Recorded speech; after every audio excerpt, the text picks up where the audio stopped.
Hello, World Civilization 106. Welcome to week one. I'm opening up this class a little bit early um, as of Sunday night, and it's on the 10th that class officially starts. So you are not required to start anything early.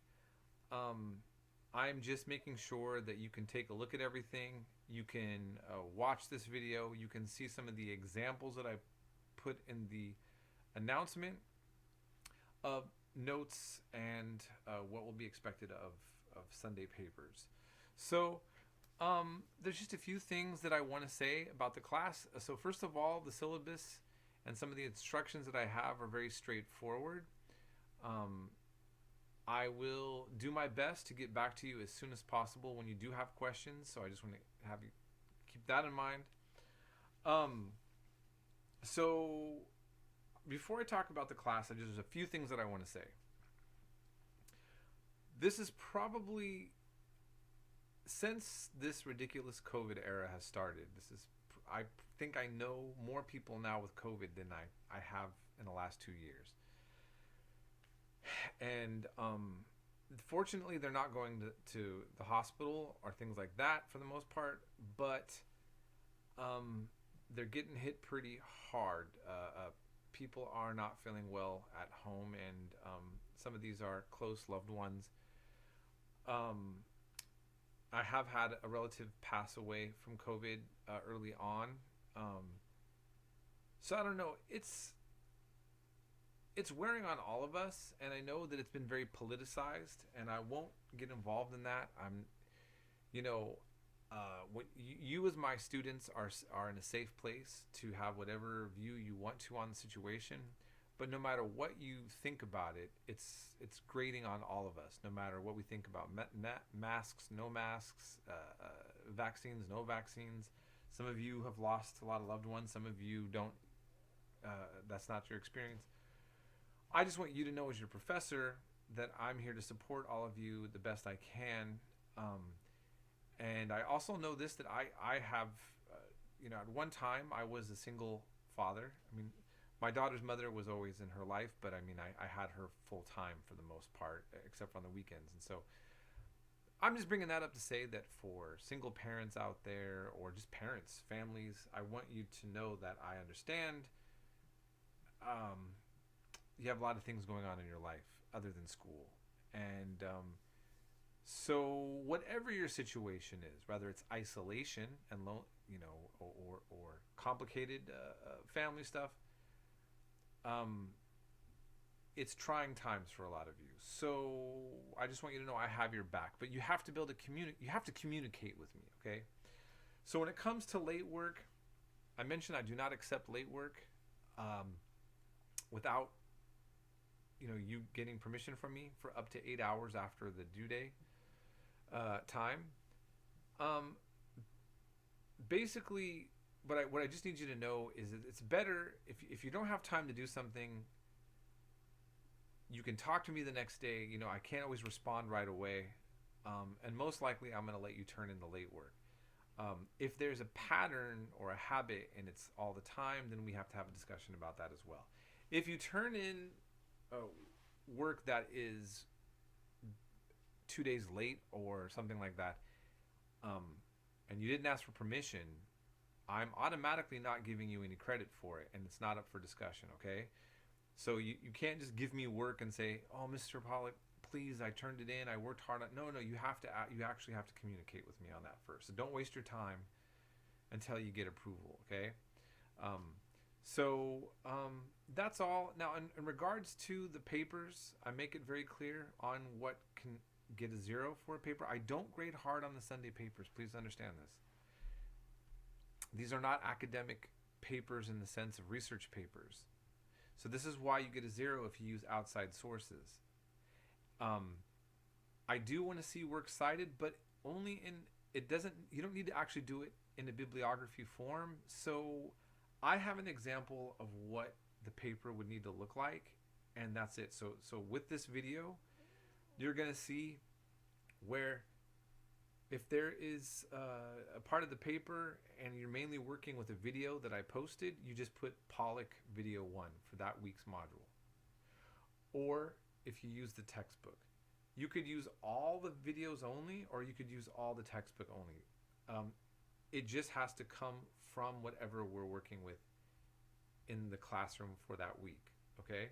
So if there's any questions about that, again, please feel free to ask. So I'm going to have the examples also of notes. And yes, you have to do notes on all the videos. Okay? Let's be honest. If I say watch these videos and you don't have to do any notes on the videos, are you going to watch the videos? No, you're not. Not because you're lazy. It's because you have a lot of other things to prioritize. And so if you're not held accountable to it, you're not going to watch it. So this is very fundamental. All the work that I see, whether it's the discussions, the papers, the notes, all I'm looking for is to see that you actually were engaged with what we covered in class. Nothing else. Okay, this is very important. And so this is also why you need to watch every video announcement or something that I write, because I'm communicating you and I'm telling you what to do and what to expect. I'm making things clear. You have to make sure you do that, okay? Now, having said that, I just want to talk about kind of what we're doing in the class. World civilization, we can focus on many things. We can focus on grain production. We can focus on various militaries and how they were set up. There's different things you can focus on in history.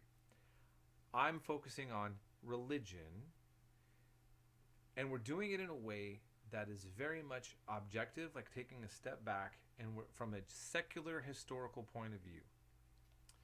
So what that means is, as a historian, what kind of data do we have archaeology-wise of texts, inscriptions on walls and how they're translated? Like, what do we know about this civilization? And I'm going to focus on religion. And why am I focusing on religion?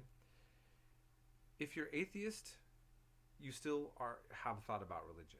If you're religious, it means everything to you. And so no matter what your opinion is about religion, I felt like this is something that, because we're covering so many different cultures, so many, that it's hard to pay attention.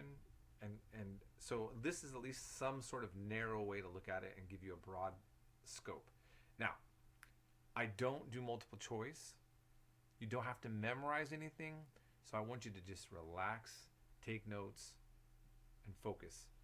Ideally, what you should do is look at what the Sunday paper is first. And then that way, when you take notes, you can then utilize your notes to address what's in the Sunday paper, okay? That's just a suggestion. And so I want you to also know is that you don't have to believe anything in this class. Every once in a while, we'll get onto a controversial topic for some of you. So, for example, when it comes to how we start the class, where do I start it? At what point? The textbook starts with evolution and the evolution of human beings. Now listen, many of you do not believe in evolution. It's actually against your religious point of view. You do not have to believe. I'm not challenging that. You're not being challenged on that. What you're learning is the secular scientific view of the origins of humanity. You're not being asked to believe in that. You're not being asked to not believe in it. I'm simply telling you what that perspective is. That's what I'm showing you. When we cover, let's say, Christianity or ancient Israel,